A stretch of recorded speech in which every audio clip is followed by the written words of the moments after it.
Thank you and welcome to the show today. The topic today is a revisit, in a real sense, of some of the things that we've been talking about on this program. And the topic is Help Me, I'm Coming Home.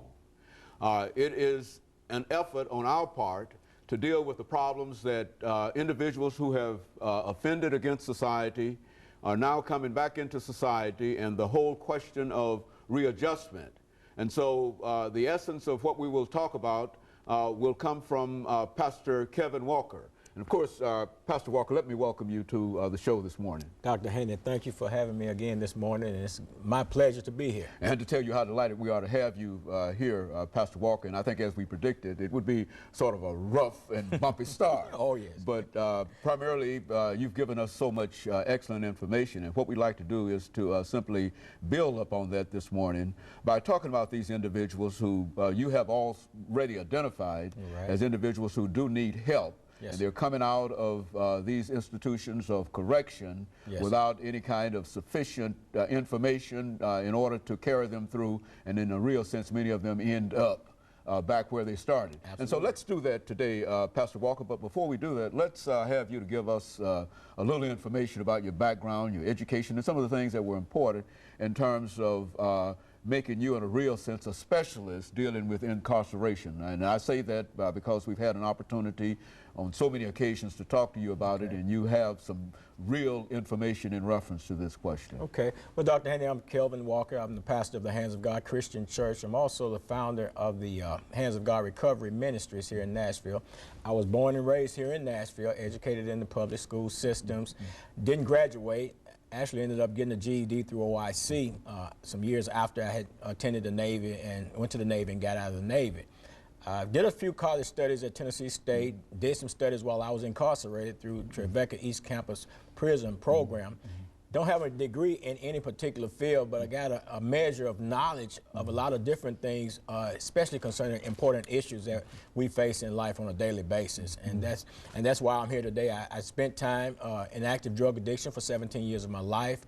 I've been in active recovery process for almost 20 years, and I'll be 20 years this year. And of course, I've worked in the treatment field with the Samaritan Recovery Community. I worked there for 12 years. And of course, from there, with all the collective information and knowledge that I have been able to go forward and form this ministry called the Hands of God Recovery Ministries, in which we utilize to work with individuals that are coming out of the prison system, trying to make that adjustment back into society, as well as others that maybe may have not experienced crime or anything, but just homelessness or drug addiction and things like that, and trying to actually give them a new start in life. And that's what we're all about. You know, Pastor Walker, I think on a number of occasions you've talked about individuals who, in a real sense, once they become incarcerated, we almost forget them. I think you said that we follow them up to the prison gate, and then after that you don't hear anything else about them. And so this is but now tell us and identify for us today the individuals that are incarcerated, which is to say, give us some kind of figures and some kind of information in reference to individuals who are incarcerated and the parole system that they have to face in order to come out, so that they might be readjusted. I haven't looked at the stats, the TDOC stats, the Tennessee Department of Corrections stats, in terms of how many individuals are currently incarcerated in our system. But I do know that there are a great number of individuals who are incarcerated that are facing the parole boards in an effort to be released back into society. I do understand and do know that 90-something% of those people incarcerated will re-enter society. And in the process of doing that, something has got to be put in place to help them to make that adjustment or that readjustment, what have you, back into society once they are released.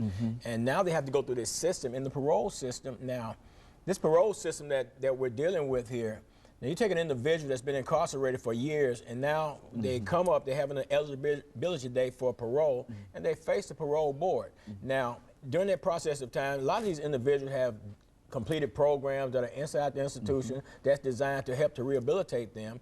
But when they reach the parole board and they're sitting in that chair, And it seems like no one is interested on the other side of that table, being the parole hearing officers, as to what accomplishment these individuals have made. They're more interested and more focused on looking at the crime itself than looking at what this individual has done, because here's an individual apparently is eligible for release back into society. So what I would want to know, if I was a parole hearing officer, what have you done to develop yourself in a positive way that could say to me, I can release you back into society, rather than spending all of that time focusing up on the offense that an individual committed. I mean, once I commit the offense, Dr. Haney, the offense has been committed, you know. And of course, we're getting ready, Pastor Walker, for our first commercial break, but I understand exactly what you're saying here is that these are individuals that are going to really be enter into society. Yeah. And our best shot is to try to find out how to bring them back. Of course, we'll be back with our audience following this very, very short commercial break. Today, the topic